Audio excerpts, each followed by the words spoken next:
Hey folks, today I'm down on Brace Road near where the property that the town officials had already passed a resolution to buy a property worth, according to the assessed value, I mean appraised value is different, but $87,000. So maybe we've been under collecting taxes, but they were willing to pay $1 million. So this is Brace Road here for a property that's assessed at 87. It's right across the street from the Village sewer plant, the Village of Victor, and you go down that way, and they actually have all the way over to Maple Avenue. They have a road that's just for utility purpose, I think, going that way. Down here, there's Pepperone Park, or I don't know, Victor Community Park or something. But as you can see, this is a really tight corner.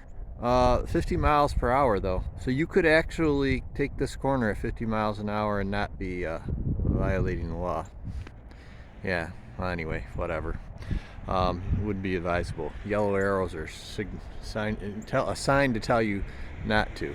Now, I was here, I believe it was in 2018, and possibly the culvert is because of the culvert, or possibly just because there was, actually I think the culvert was working fine. The drainage pipe here, it goes over to that side, but basically the water was filled up all the way up to the road level and going over the road over into that property. Now, very important that y'all hear me out here.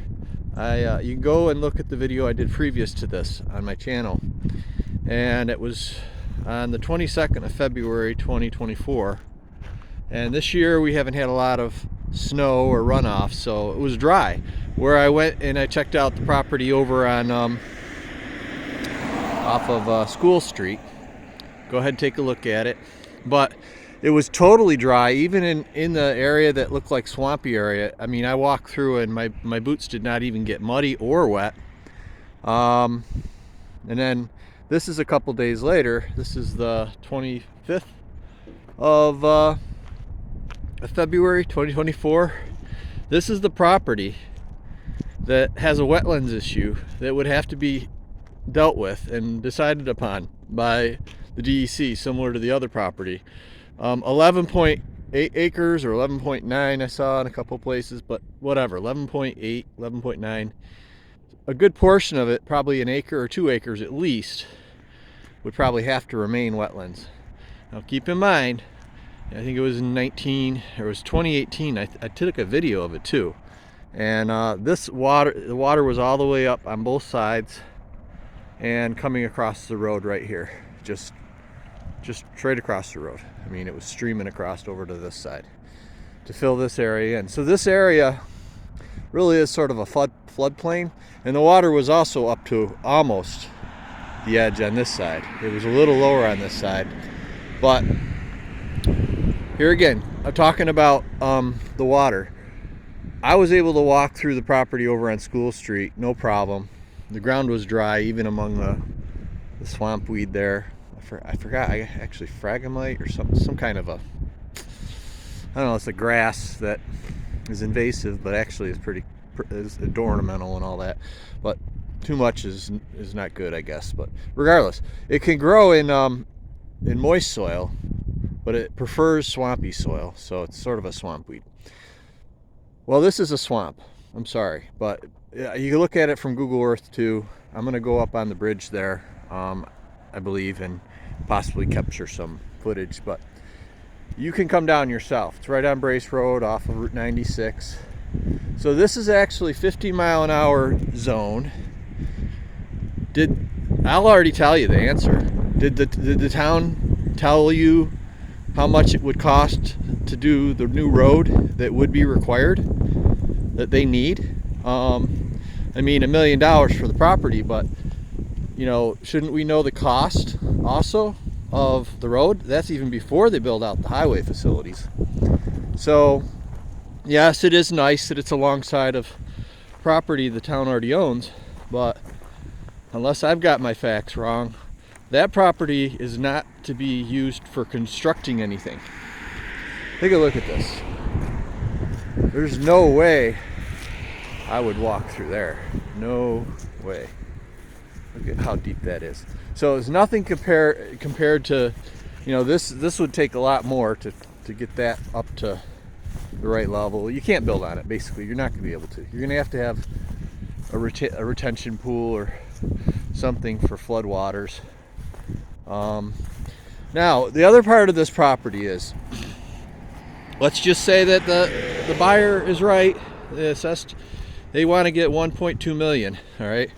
It was appraised, one appraisal. I don't know why the town didn't do 3. They made me get 3 appraisals, or I tried my best to get 3 appraisals for the monument in front of the town hall. So that's a standard practice. So why they only got 1 appraisal and then went to the negotiating table with the seller is beyond me. It doesn't make any sense. They would have had a lot more ability to get the price down if they had 3 appraisals. And appraisals don't cost that much. I mean, so $850,000, 1.2 million. Yeah, we'll meet them in the middle at $1 million. Sorry. This is pretty much swampland. Even down here, if I keep walking, you'll see, if I was walking through here without boots, my feet would get wet. All the way up to that second sign up there. I don't know what their ideas are. They probably have to fill a lot of this. They probably dig that out if the DEC allows it. Which, see, you know, if you're going to work with the DEC, you can work with the DEC over on the property where they already are.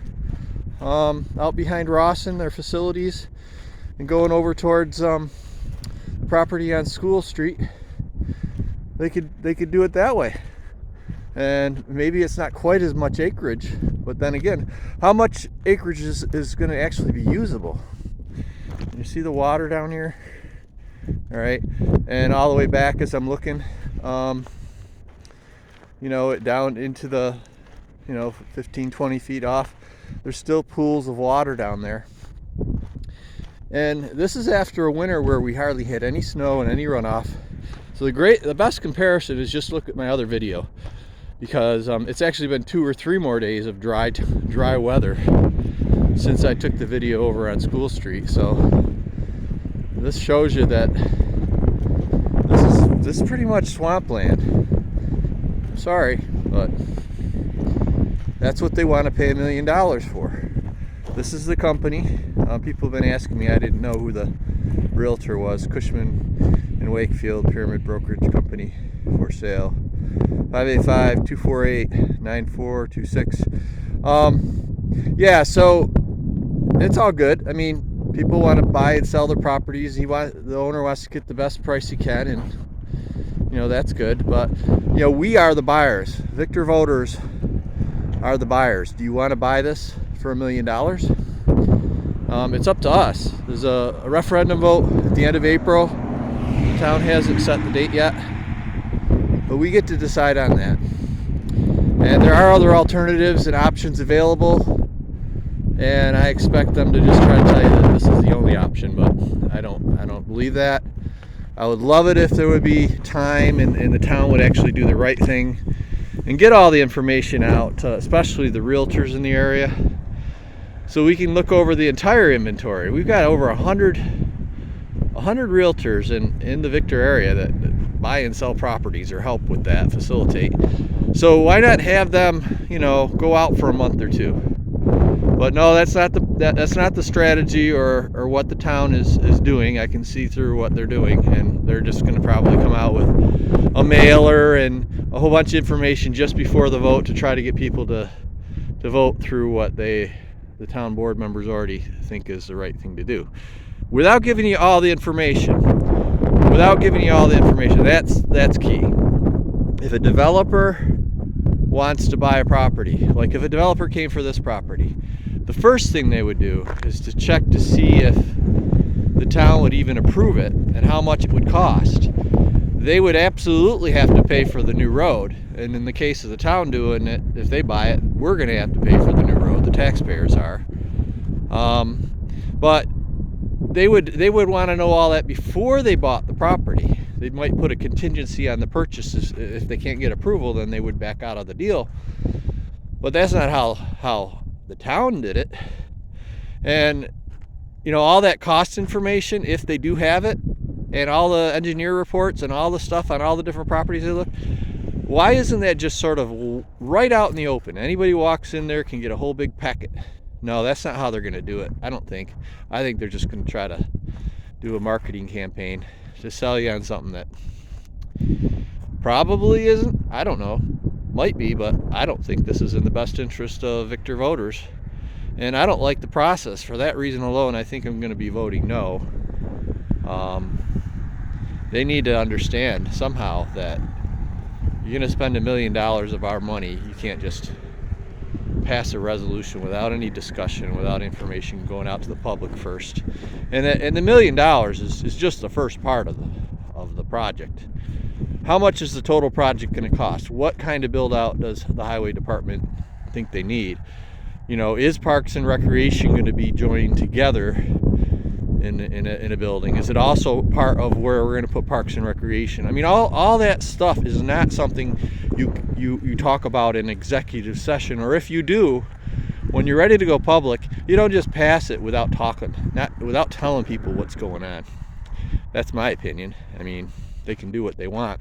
So let's just say, hey, this property sells, right? Except for it doesn't go to the town.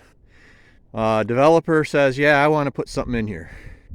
So I'm helping out this realtor company, because if the town doesn't buy it, then you can call and possibly get the property for $1 million or 1.2 million or whatever, if you want it.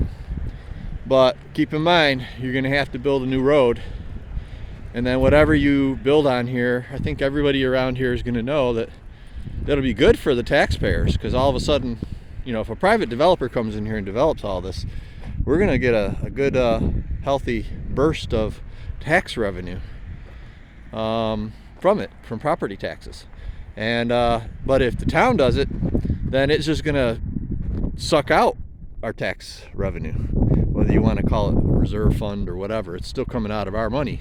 So yeah, so I don't know, this is probably long enough, but I'm not saying I'm totally putting the kibosh on this as being a terrible idea, maybe, but they didn't explain any of it. So from that reason, I guess I'm a no vote. I don't see how that could change. And if people want to vote yes, then it'll probably just be the people that already know what's going on, and maybe they have inside information and things that I don't know about.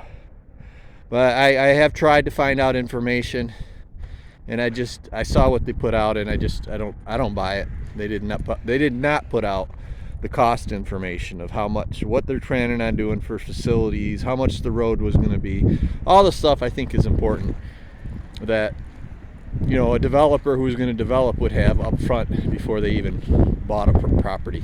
That's what I think that the Victor taxpayers, the Victor electors should probably look at it that way. But I'm not telling you how to vote. I'm just telling you what I think. And yeah, so so this is up here. I'm going to well, I don't need to go any further. I mean, you saw how swampy it is. I think I made my case as far as, you know, my opinion. And maybe some of you can't get out and you can't really see it. So the road, I think, would be off over that way and go into those business areas, and then possibly a light up here.